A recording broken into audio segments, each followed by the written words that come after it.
গল্পের শুরুতে আমরা দেখি বাচ্চারা ফুটবল খেলছে। খেলার সময় একটি বাচ্চা বলটিকে লাথি মেরে কাছের বড় পুকুরে ফেলে দেয়। তখন সব বাচ্চাই বলটি আনতে সেখানে যায়। তারা একটি বড় লাঠি দিয়ে বলটি তোলার চেষ্টা করে। লাঠিটি পানিতে নামানোর সময় হঠাৎ একটি মেয়ের দেহ ভেসে ওঠে। মৃতদেহটি দেখে ভয়ে বাচ্চারা চিৎকার করে পানি থেকে দৌড়ে পালিয়ে যায়।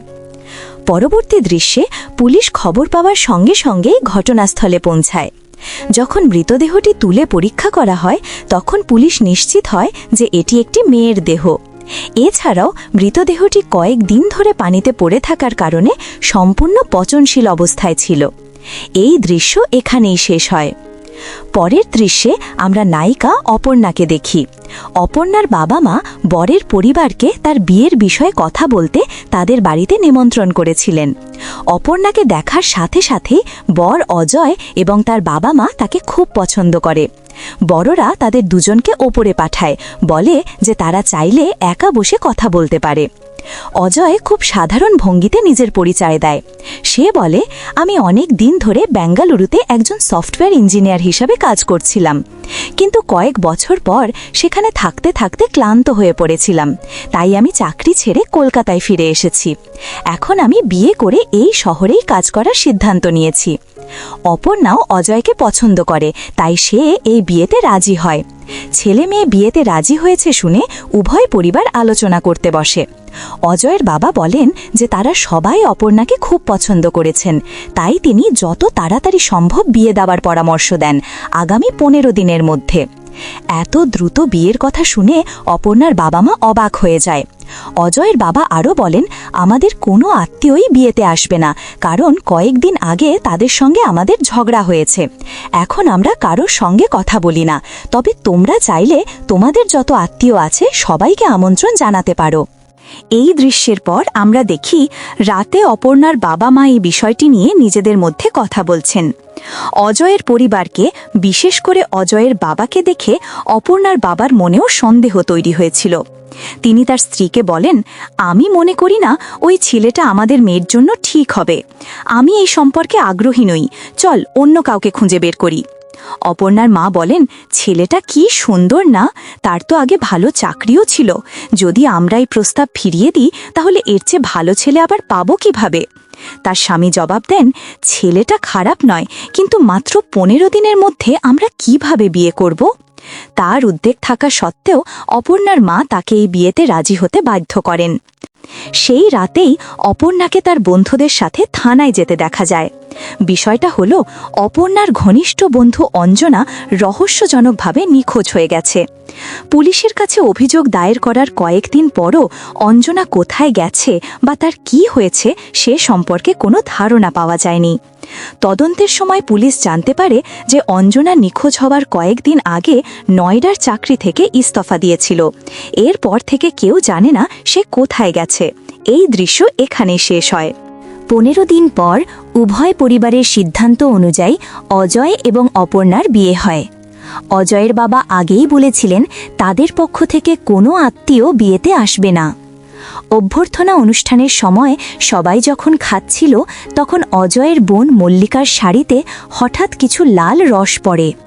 রসটি দেখার সাথে সাথেই মল্লিকা অদ্ভুত আচরণ করতে শুরু করে। সে বলতে থাকে, রক্ত রক্ত, এবং জোরে চিৎকার করে ওঠে। মল্লিকার এমন অস্বাভাবিক আচরণ দেখে উপস্থিত সবাই হতবাক হয়ে যায়। তৎক্ষণাৎ দিলীপ তার স্ত্রীকে শান্ত করে তাকে ভেতরে নিয়ে যায়। পরের দিন বিয়ের সব আচার অনুষ্ঠান শেষ করে অপর্ণা তার স্বামীর বাড়িতে যায়, কিন্তু ভেতরে ঢুকেই সে দেখে বাড়িটি মোটেও নতুন বউ আসার মতো সাজানো নয়। পুরো বাড়িটা দেখতে যেন একটা ভুতুড়ে বাংলার মতো। সর্বত্র মাকড়সার জাল, ধুলা, অগোছালো পরিবেশ। তাদের ছেলের বিয়ে হয়ে গেলেও অজয়ের পরিবার বাড়ি সাজানো নিয়েও কোনো আগ্রহ দেখায়নি। অন্যদিকে আমরা প্রতিবেশীদের অজয়ের বিয়ে নিয়ে কথা বলতে দেখি। তারা বলে অজয়ের পরিবারটাই নাকি অদ্ভুত, তারা কারোর সাথে কথা বলে না। আজ পর্যন্ত কেউ তাদের বাড়িতে কোনো আত্মীয় বা অতিথিকে আসতে বা যেতে দেখেনি। প্রতিবেশীরা নিজেদের মধ্যেই বলে মেয়েটি হয়তো নিজের কঠিন পরিস্থিতির জন্যই এমন পরিবারে বিয়ে করেছে। ইতিমধ্যে অঞ্জনার নিখোঁজ মামলার তদন্তকারী পুলিশ তার মোবাইল নেটওয়ার্ক পরীক্ষা করে জানতে পারে যে অঞ্জনা ইতিমধ্যেই মারা গেছে। তারা বুঝতে পারে যে তাকে হত্যা করা হয়েছে। পুলিশ তাৎক্ষণিকভাবে অপর্ণাকে ফোন করে জানায় যে কেউ তার বন্ধু অঞ্জনাকে নির্মমভাবে হত্যা করেছে। এই খবর শুনে অপর্ণা ভেঙে পড়ে এবং কান্নায় ঢলে পড়ে।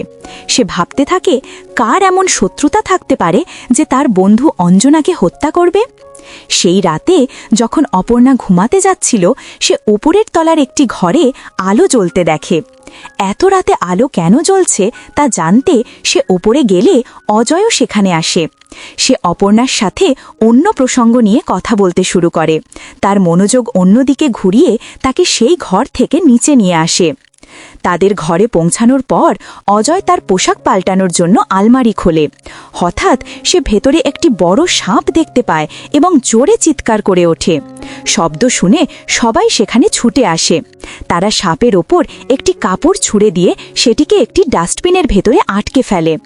ছেলেকে অল্পের জন্য বিপদ থেকে রক্ষা পেতে দেখে অজয়ের মা আবেগে ভেঙে পড়ে কিছু কথা বলেন। তিনি বলেন, মনে হচ্ছে কেউ আমাদের পরিবারকে অভিশাপ দিয়েছে, সেই কারণেই এসব অদ্ভুত ঘটনা ঘটছে। আমার ছেলে যখন নয়টায় কাজ করত তখনও ঠিক এমনই ঘটনা ঘটেছিল, আর এখন আবার সে সাপের আক্রমণ থেকে অল্পের জন্য বেঁচে গেল। অপর্ণা তার শাশুড়ির কথা শুনে হতবাক হয়ে যায়, কারণ অজয় তাকে বলেছিল যে সে বেঙ্গালুরুতে কাজ করেছে, সে কখনো নয়ডায় থাকার কথা বলেনি। এর মানে অজয় তাকে মিথ্যে বলেছে। কিন্তু অপর্ণা কিছু জিজ্ঞাসা করার আগেই অজয় অন্য কথা বলে তাকে শান্ত করে। পরের দিন সকালে অজয়ের পরিবার অপর্ণাকে এক অঘরীর কাছে নিয়ে যায় এবং বলে যে তারা একজন স্বামীজির সঙ্গে দেখা করতে যাচ্ছে। অঘরীকে একটি কবরস্থানের মধ্যে বসে থাকতে দেখে অপর্ণা আরও ভয় পায়। অঘরী তার দিকে তাকিয়ে কয়েকটি মন্ত্র জপ করে এবং তার গায়ে ছাই লাগিয়ে দেয়। এই দৃশ্যের পর সেই রাতে অপর্ণা যখন আলমারিতে কাপড় রাখতে গিয়ে আলমারিটি খোলে, তখন ভেতরে একটি ফাইল দেখতে পায়। ফাইলটিতে সুপ্রজিৎ ব্যানার্জি নামে কিছু নথি রয়েছে। নামটি দেখেই অপর্ণার কিছু মনে পড়ে। সে মনে করে তার বাবা মা একসময় সুপ্রজিৎ নামে একটি ছেলের সাথে তার বিয়ে ঠিক করেছিলেন, ঠিক তখনই যখন তার বন্ধু অঞ্জনা নয়ডায় কাজ করত এবং পরে তাকে খুন করা হয়। সে ভাবতে শুরু করে এই নথিতে উল্লেখ করা সুপ্রজিৎ কে এবং তার নথি অজয়ের আলমারিতে কেন আছে। পরের দিন অপর্ণা পরিবারের কাছে মিথ্যে বলে যে সে তার বাবা মায়ের বাড়িতে যাচ্ছে, কিন্তু এর বদলে সে সরাসরি থানায় যায়। সে তার বন্ধু অঞ্জনার হত্যা মামলার কোনো প্রমাণ খুঁজতে চায়। এরপর তদন্তকারী পুলিশ অফিসার একটি চমকপ্রদ তথ্য জানায়। অঞ্জনাকে যেভাবে হত্যা করা হয়েছিল একইভাবে আরও 4 জন মেয়েকে হত্যা করা হয়েছে। আরও ভয়ঙ্কর বিষয় হল, এখন পর্যন্ত খুন হওয়া 5 জন মেয়ের নামই এ অক্ষর দিয়ে শুরু। এছাড়াও পুলিশ সুপ্রজিৎ নামে এক ছেলেকে খুঁজছিল, কিন্তু তার সম্পর্কে কোথাও কোনো তথ্য পাওয়া যায়নি। সেই রাতে যখন অপর্ণা বাড়ি ফিরে আসে, সে মল্লিকাকে একা কারোর সঙ্গে কথা বলতে দেখে। মল্লিকা এমনভাবে কথা বলছিল যেন সামনে সত্যিই কেউ দাঁড়িয়ে আছে এবং সে তাকে কল্পনা করছে। এতে হতবাক হয়ে অপর্ণা কাছে যায় এবং দেখতে পায় যে ওপরের তলার ঘরটি খোলা। বিয়ের পর থেকে কেউ কখনো তাকে সেই ঘরে ঢুকতে দেয়নি। অপর্ণা ভেতরে গিয়ে দেখে দেয়ালে একটি মেয়ের ছবি ঝুলছে। সে মেয়েটি কে তা বোঝার চেষ্টা করছিল, ঠিক তখনই তার শাশুড়ি সেখানে এসে তাকে বকাঝকা করে এবং ঘর থেকে টেনে বের করে দেয়। এবার অপর্ণাও রেগে গিয়ে জিজ্ঞাসা করে, ছবিতে থাকা মেয়েটি কে? তার কথার গলা শুনে অজয়ও সেখানে আসে এবং বলে যে ছবির মেয়েটি আর কেউ নয়, তার ছোট বোন প্রিয়া। অজয় ব্যাখ্যা করে যে প্রিয়া কয়েকদিন আগে এক ছেলের প্রেমে পড়ে কাউকে না জানিয়ে বাড়ি থেকে পালিয়ে গিয়েছিল, কিন্তু কিছুদিন পর তারা খবর পায় যে প্রিয়া মারা গেছে। সে আরও জানায় প্রিয়ার মৃত্যুর পর থেকেই তাদের বাড়িতে অদ্ভুত সব ঘটনা ঘটতে শুরু করে। এই কারণে তারা মাঝে মাঝে সেই অঘরীর কাছে যেতে থাকে। এই দৃশ্যের পরের দিন সকালে অজয়ের মা হঠাৎ অসুস্থ হয়ে পড়েন।